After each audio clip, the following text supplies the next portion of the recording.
playing games. So he's definitely just mocking the peace efforts. And that's why we don't also see practically any signs that they are preparing for peace. Rather, the opposite. They are preparing for more war.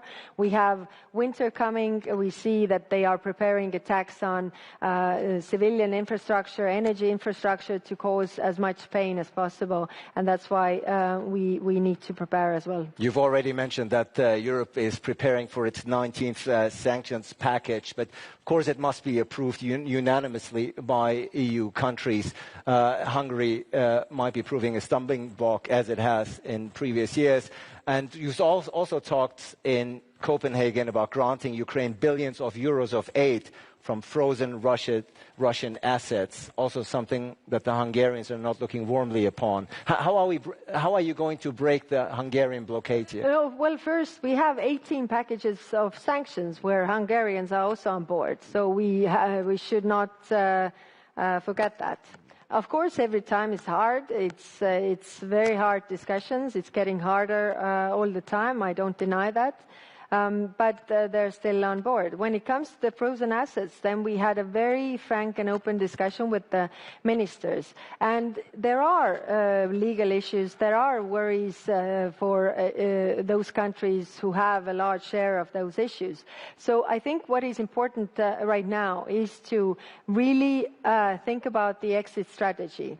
Because, again, if there is any kind of peace agreement in place, then we can't possibly imagine, and we have a European Council decision saying that those assets cannot be returned unless Russia pays compensation for the damages. So we need to work on the day after and the exit strategy, because we can't possibly imagine that all these damages that Russia is causing by bombing Ukraine will be paid by our taxpayers. It should be Russia who pays.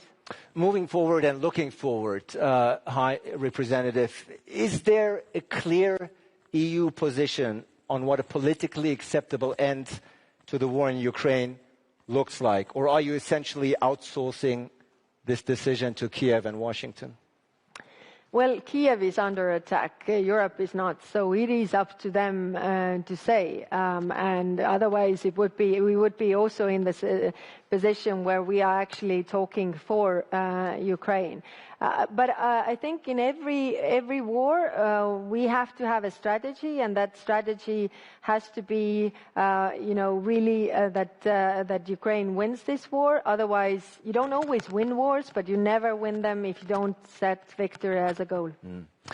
If U.S. President Donald Trump does get a peace deal, would you favor nominating him for the Nobel Peace Prize?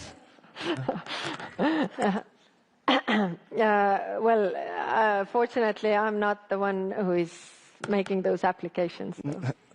You can nominate. Everybody's free to nominate. I understand there are plenty of people who have done that already, so fine. Well, but from what I'm gathering, peace is still far way off from what I'm gathering from your remarks. Well, it's not only remarks. Look at the news. So the reality on the ground. The reality that Putin is not preparing for peace, but for more war. Yeah.